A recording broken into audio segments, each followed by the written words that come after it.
A CNN reporter, a BBC reporter, and an Israeli commando were captured by terrorists in Iraq. The leader of the terrorists told them that he would grant them one last wish before they were beheaded. The CNN reporter said, "Well, I'm an American, so I'd like one last hamburger with French fries, please." The leader nodded to an underling who left and returned with the burger and fries. The reporter quickly ate it and said, "Now I can die."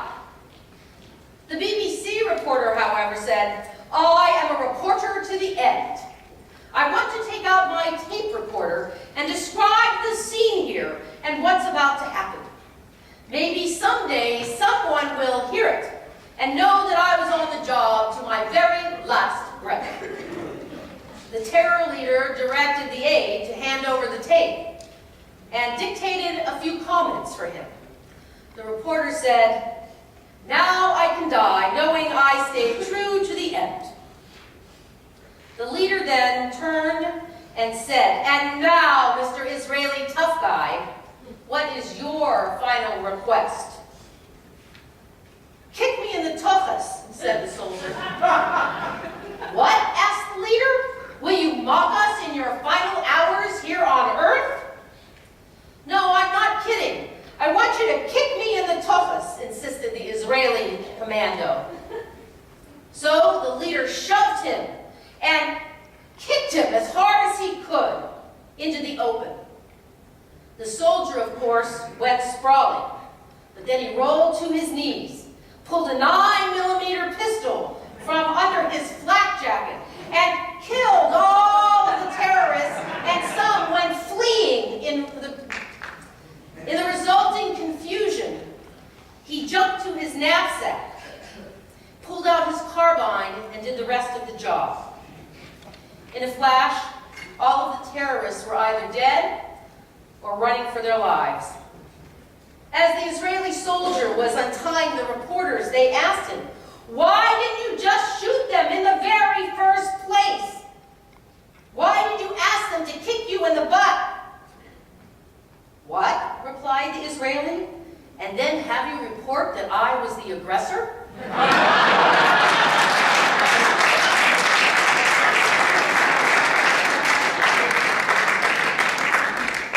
For me, that joke is no joke. It was my experience this summer in Israel during Operation Protective Edge. No matter what channel I turned to, Israel was the enemy, rather than legitimately defending itself. Increasingly, Israel has been painted into a horrible corner by the media. On the one hand, it must find a solution to make peace with its neighbors, and it must end the military control over Palestinians. But Israel cannot ever let extremists like Hamas, committed to its destruction, have the kind of weaponry that it has. Abbas slams Israel with lies at the United Nations, playing to that very same world media, but it still turns to Israel for help. Israel is portrayed in the world press as the aggressor. Israel is portrayed as the one who stalls the peace talks, as the murderer of Gazan children. Israel is portrayed as Nazis. Nazis, mind you, the very group that murdered our own people, as if we have a final solution to gas Palestinians with Zyklon B. Israel is not a perfect country. It is complex, very complex as our own, the United States. There are policies of our government here that are good, and there are policies of our government here that I abhor. So too in Israel. Israel has policies that I agree with, but it has ones I disagree with as well. But it seems in the media, and often in our own discussions, that Israel is portrayed as a problem country. The view from Israel and the view from here in the United States in Los Angeles creates a very, very different perspective. And I want to share with you a few of my observations from the time I spent there this summer. And on this holiest of nights, I want to ask you to stand with Israel, the Jewish state, in her hour of need. I want you to become on this holy night someone who, even if you don't agree with every policy of Israel's present government, I want you still to pledge to work on behalf of our people's homeland. And I want you on this holy night to pledge to work to create the kind of Israel that continues as a strong and vibrant nation. And I'm asking each of you tonight to become an advocate for Israel here in our own country. Let me share with you some of my thoughts from my experience this summer, and how you might engage yourself in supporting Israel and Israelis. As many of you know, I spend a chunk of my sabbatical each year in Israel. Again, I had the privilege of studying at the Shalom Hartman Institute in Jerusalem, where I'm a senior rabbinic fellow. I also had the privilege of teaching there this summer. It's hard to describe the experience of studying with more than 150 rabbis of every denomination. The mornings are like one big yeshiva, with lots of noise, lots of text. At the Institute this summer, we studied Jewish ideas and texts on war and peace. The topic was chosen last January. Perhaps it was a portent of things to come.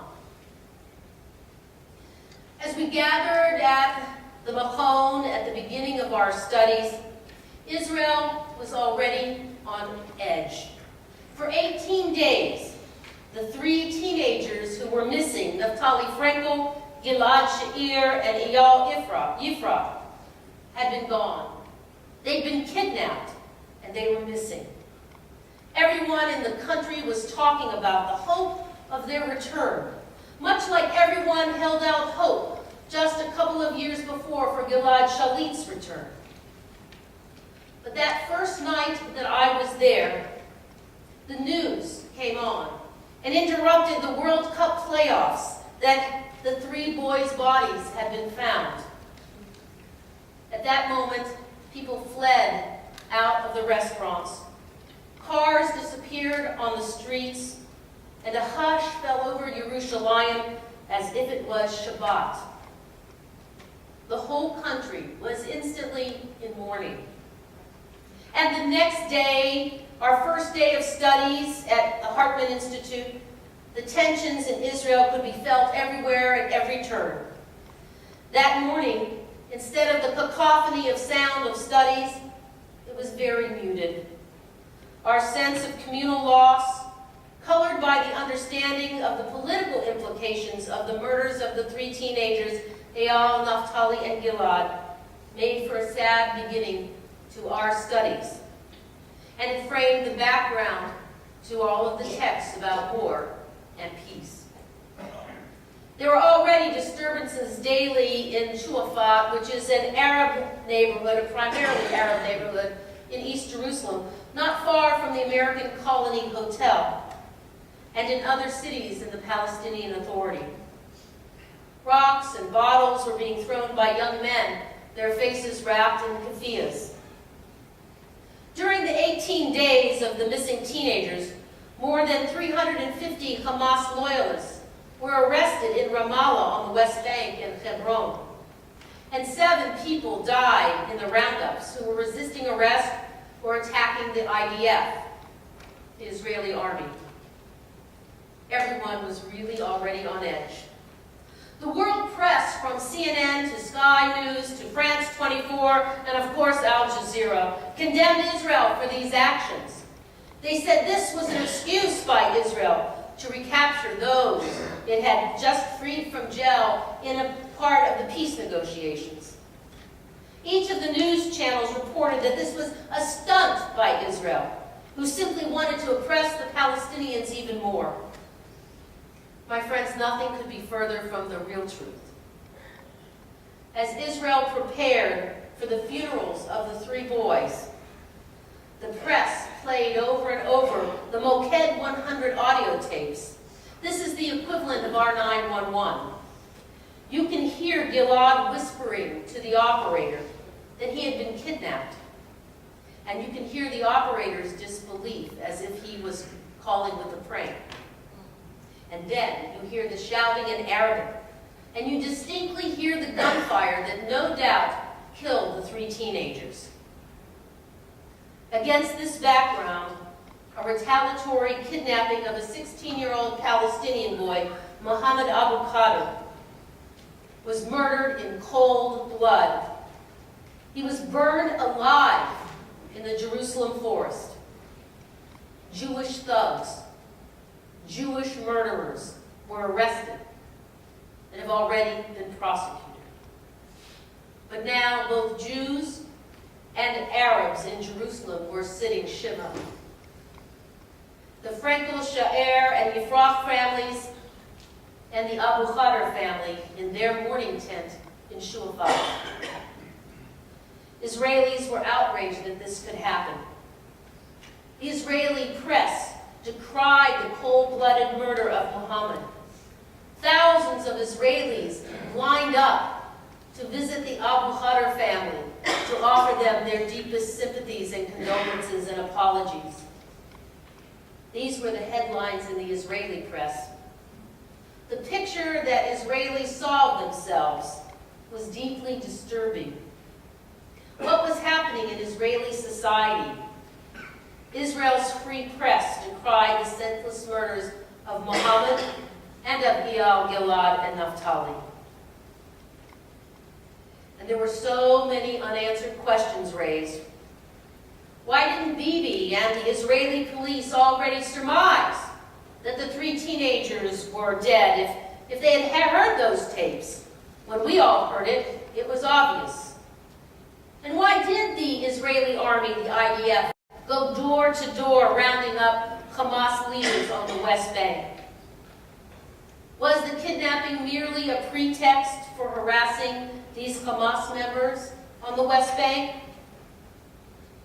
It was a perfect powder keg following the failure of the 9 months of the Kerry talks, of trying to work out a solution between the PA and Israel.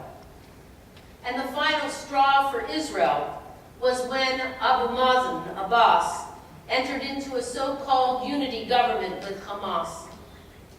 This made it near impossible for Israel to finalize any progress made because there was absolutely no discussions in the agreements about Gaza and demilitarization there.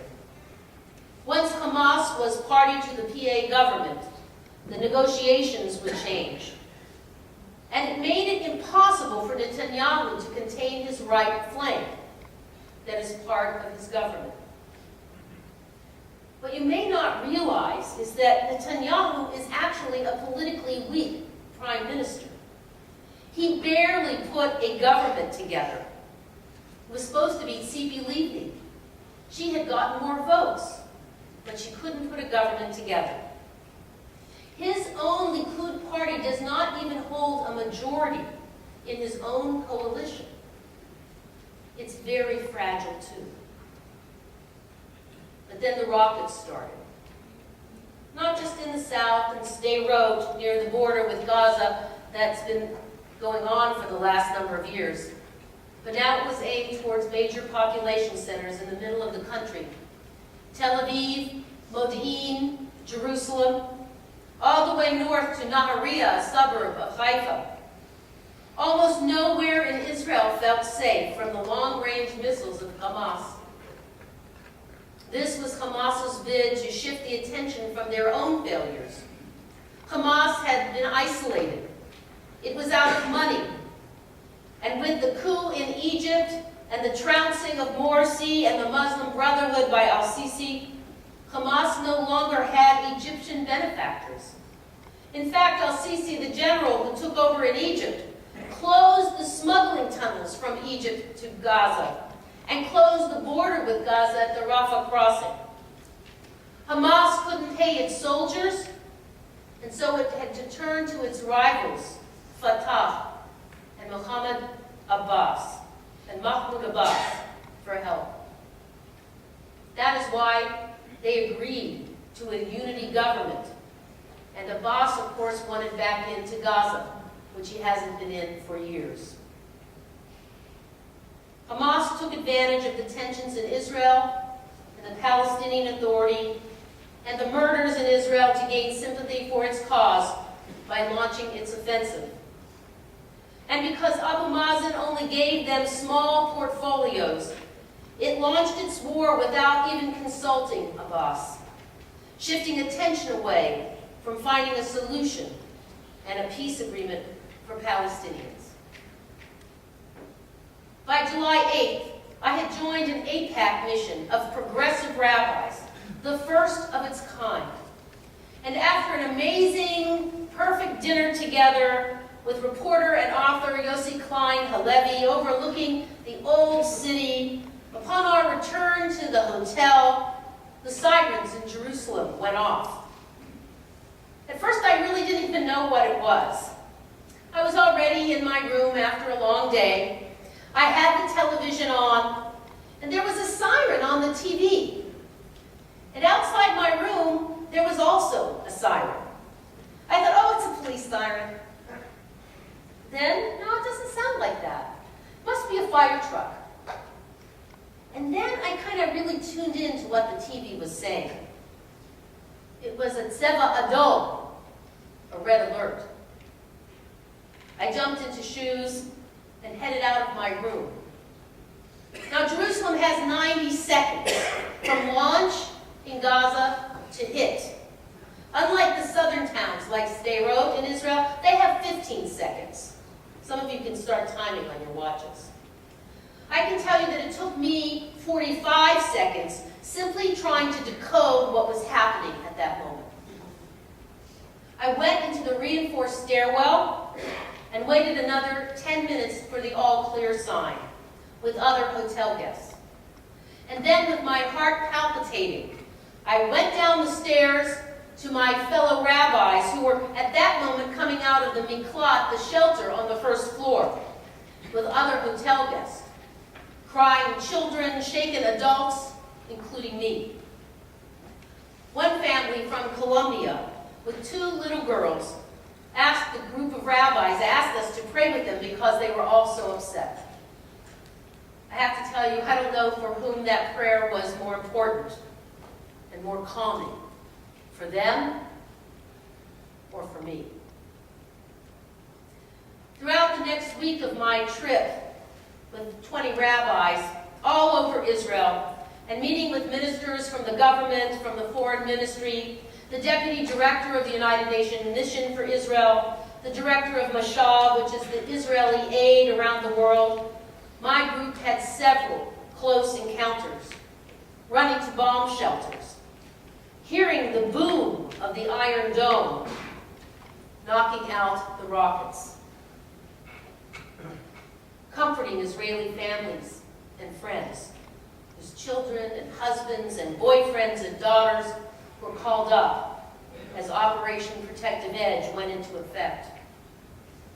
Everyone serves in the military reserve. And so, in fact, the country shut down.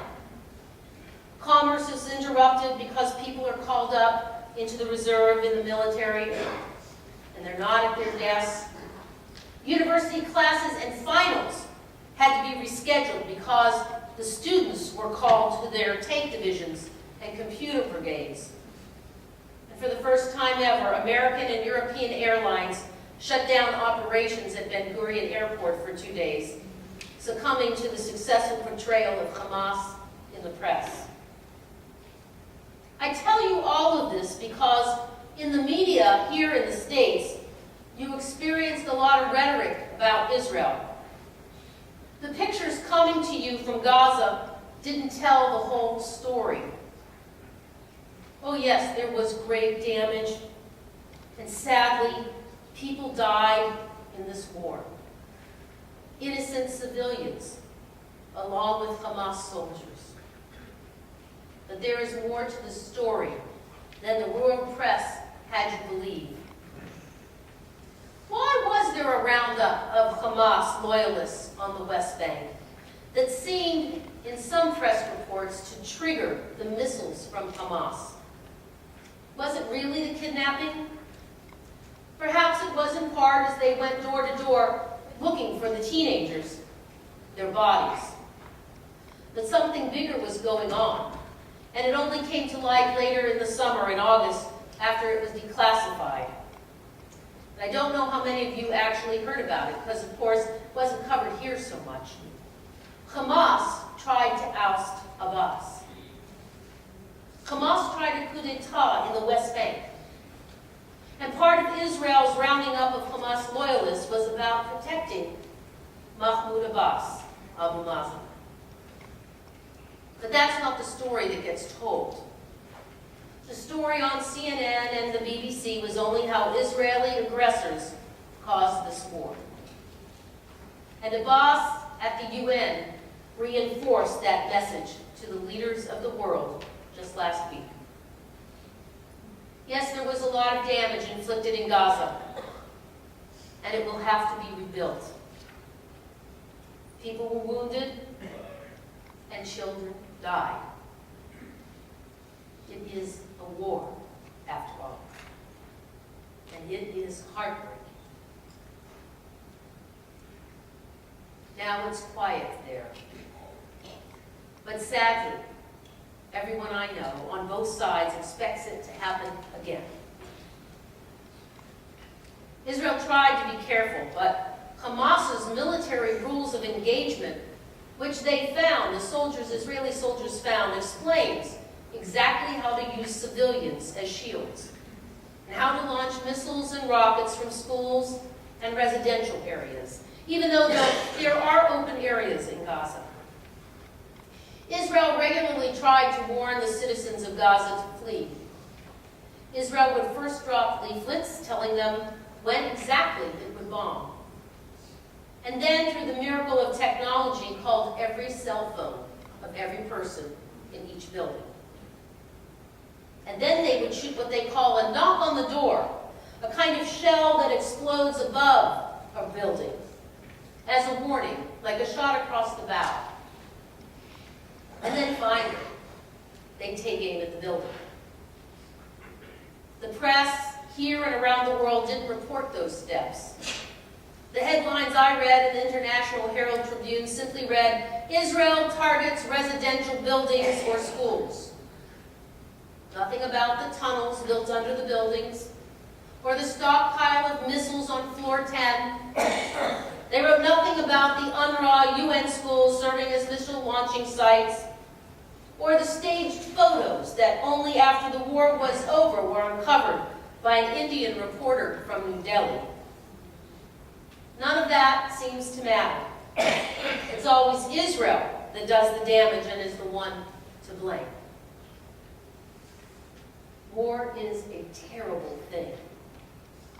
Those of you in this sanctuary who have served in the military and saw battle action, you know how awful it is. But I can assure you that the U.S., in its airstrikes over Iraq and Afghanistan, did nothing like this to mitigate civilian deaths. And as reported by CNN yesterday, on Thursday, and I'm quoting, "New rules meant to temper the civilian death toll from unmanned U.S. drones won't apply in the fight against terrorists in Iraq and Syria," the White House says. As we go after ISIS, we will not pay attention to civilian deaths? Where is the outcry from the Arabs and the Palestinians now? My friends, this is a double standard. It's double standard applied to Israel, but somehow not to others. Israel needs our support. Supporting Israel doesn't mean that you agree with everything Israel does. I really still believe that Palestinians deserve, they must have their own land, and that there has to be a freeze on settlements, on building in Palestinian territories. But I also have to ask, as a Jew, at what cost to Israel? My experience this summer with my friends and family there, who are reasonable people, tell me hope is fading quickly for a two-state solution in Israel on both sides. And this later battle between Israel and Hamas will erupt again unless the world takes seriously the call to demilitarize Gaza. Hamas wants there to be no Israel.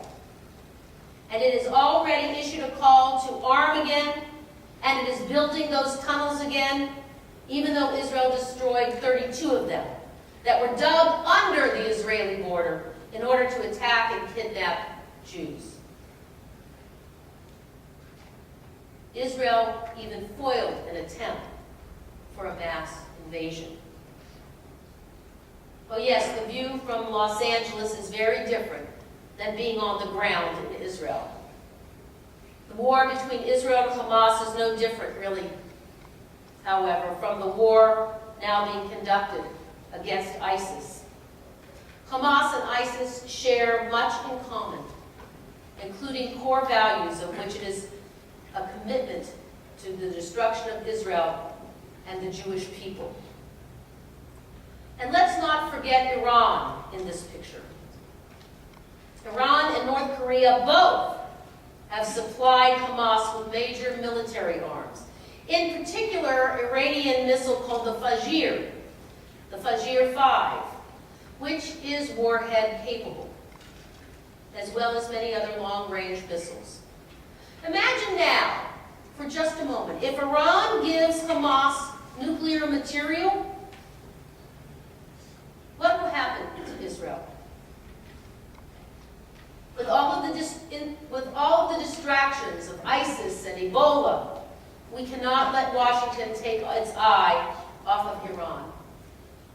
They still supply money to Hezbollah and to Hamas. And when they attain nuclear weapons, which is only a matter of spinning a few more centrifuges, they have the capability already. The world will have even greater problems, as will Israel and the whole region. Because Saudi Arabia will not let Iran be the only power in the region, and they will acquire them as well. And this makes for dangerous games. ISIS shares a border with Saudi Arabia already. What if they topple the fragile monarchy in Saudi Arabia and obtain nuclear weapons? It won't just continue to behead Americans and Britons or the French or shoot Jews in Brussels, as they did at the museum. Israel needs and will continue to need America's support. Syria as a country, it's gone. More than 2/3 of Syrians are refugees in Lebanon, Turkey, or Jordan, or Iraq. Another 4.25 million Syrians are displaced in what is left of Syria. Our hearts should ache for the Syrian people. ISIS now controls a serious swath of both Iraq and Syria. And what you haven't heard here, but if you read the Israeli press, you know, even a part of Lebanon. Jordan is a shaky country, and it has Syrian and Iraqi refugees and ISIS pounding on its eastern border. Saudi Arabia, with the Hajj this week, is very nervous because of Iran and ISIS. And Turkey, well, it's worried about the Kurds. And the truth is, there's no more Iraq. ISIS controls large sections, the Kurds another section. The nations that surround Israel are either non-existent or on very shaky ground. One story that the press has not covered at all is that Israel is treating Syrian refugees who come over the border with shrapnel injuries, missing limbs, and infection due to malnutrition and war injuries. I met a family who had come from Syria. Israel's treated more than 1,200 Syrians at its own expense. But this is not a story you'll hear on CNN. Israeli humanitarian aid to Syrians and in Palestine and in Gaza. Even during the summer, during the height of the fighting, Israel was shipping into Gaza for its citizens water and food, electricity and gasoline, medicine and other basic necessities, but no BBC reporter talked about that.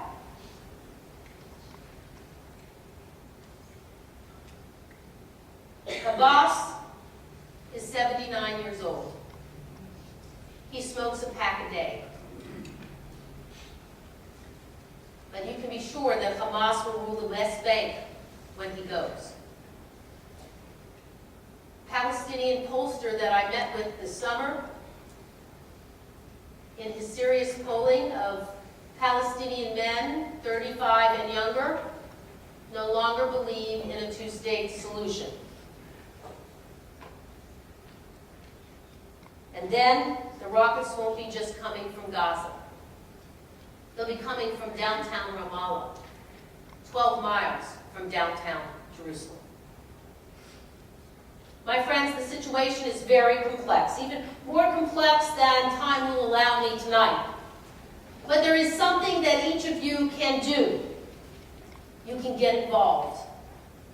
Israel needs advocates. Over the last number of decades, as the Jewish birth rate has fallen off dramatically, we have become a smaller and smaller percentage of the American public. We are less than 1% today. And though you may live here in Los Angeles, the second largest Jewish community in the United States, I want to assure you that most congressional districts in America have no identified Jews at all. Think for yourself a minute. What congressional district has a majority of Jews? What, in Manhattan, maybe? Upper West Side? Brooklyn, right? Williamsburg, right? Or how about here on our own West Side? District 33, the one Waxman held all these years.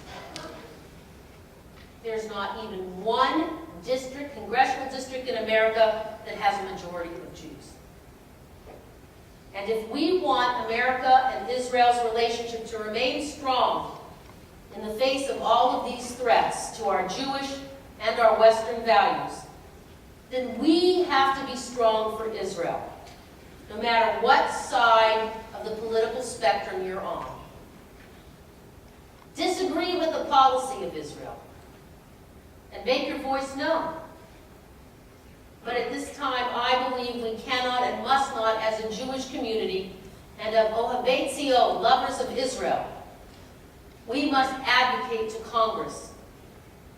We must help them keep Israel's much-needed funds to protect it from these everyday threats. Without the funds that Israel gets from the United States, there would have been no Iron Dome missile system that protected much of Israel this summer. I saw it in action, and I was saved myself by this miracle technology. Israel still does not have enough Iron Dome batteries to protect the whole country. It needs the U.S. and its aid. And in truth, the number of Jewish senators and congresspeople of either party is diminishing. Israel needs each one of us to become advocates for Israel here. If we want a strong Israel, and if we want to influence Israel to do the right things, we need to make sure America and Israel's bond remains strong, regardless of who head the Prime Minister of Israel is, and no matter who the President of the United States is. And we can only do that by reaching out to senators and our congresspeople in our own state of California, but also those in other states.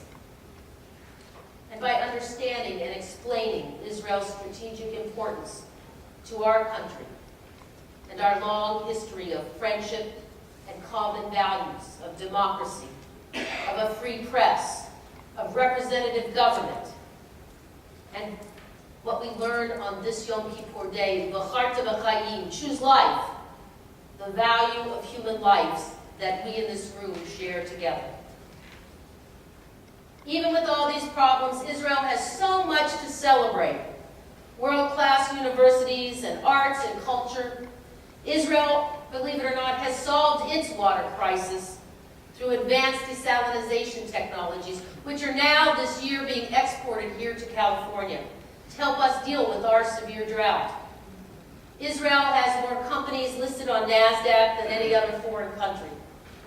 And Israel has developed technologies that make paraplegics walk, cancer detection available to all, and is building now the largest cyber center in the world in Beersheba that will put Israel on a par with China, Russia, and our own country. In the next 10 years, Israel will be energy independent with the largest natural gas field in the world. It is larger than all of the Saudis' oil fields and will be able to supply many nations with natural gas. Israel has a lot of problems and issues, just like here. Income inequality, treatment of foreign workers, immigrants, the control of a rabbinut that continues to exclude conservative and reform rabbis, although with each passing month, more inroads are being made in that area. And my friends Israelis are getting impatient about that too. So what to do about it? How to get involved? First, I want to invite each of you to join me at AIPAC's National Policy Conference in March 1st through 3rd in Washington, D.C. You have information about it in your bulletin. Together we will lobby Congress on Israel's behalf. It is the largest gathering of Israel supporters in North America. Last March, I was there with more than 15,000 people who came to learn more about Israel and its successes and its challenges. The top people in government in the U.S. addressed the plenum, and the top leaders of Israel as well. The latest technology and advancements are featured, and then you're trained to advocate with your legislator on behalf of Israel. It's really energizing and really amazing. And most of all, I have to tell you, it was the most bipartisan experience I've ever had in my life. Information on the conference is in your bulletin. I want you to join me in March. Secondly, come to Israel. Come to Israel with me. I'm looking for 15 people to head to Israel with me in mid-June. We'll have a meeting in October for an exploratory meeting. But if you're ready to do something for Israel, send me an email tomorrow night with the subject line, I'm in. It's been a few years since Kol and me traveled together. But Israel needs our presence. We need to help Israel bounce back economically, and nothing will do that like being in Israel together. We'll sightsee and meet experts and yes, shop a bit. We might even squeeze in a bit of relaxation on the beach. Third, there are lots of organizations that support Israel in different ways. Jewish National Fund, Israel Bonds, and of course ARTSA, the Association of Reformed Zionists of America. If you aren't already a member and you didn't check it off on your membership renewal, you can be one for only $36 a year. It supports liberal Judaism in Israel, and it's the largest supporter of the Israel Religious Action Center, and headed by the feisty and fabulous Anat Hoffman, who, through their legal work, leads the way for liberal Judaism gaining equality in Israel, battles for women's rights at the Kotel, and helps Bedouin women and girls receive equal rights due to them in their education system in Israel. Through arts and membership, we will create the kind of Israel that we know can lift up the whole nation. And then later, after the first of the secular year, will be the elections for the World Zionist Congress. You'll hear more from me then about it, but we will need each of you to vote in these elections, because the large portion of money from the Jewish Agency is allocated to the organizations and denominations in Israel that get the most votes. This is our chance, with the help of voting at the WZO Congress, to shape a progressive Israel, an inclusive Israel, in a direct way. On this holy night of Kol Nidrei, we have the opportunity to shape our future by atoning for the sins of the past. This year, we ask for forgiveness for not being a stronger advocate for Israel. And by repenting, and we repent by committing to do one of these things that I've outlined in this new year, to strengthen our Zionist resolve and to strengthen the state of Israel to be everything that we have always dreamed it could be, reflecting not only the golden sun on the hills, but the golden ideals of peace and democracy and friendship for all of its citizens and all of its residents. We can help then create the shining example, as our Torah teaches, of Or L'Goyim, a light to the nations. May this be our goal, and may each of us help Israel to get there. Can He run so? So may we go.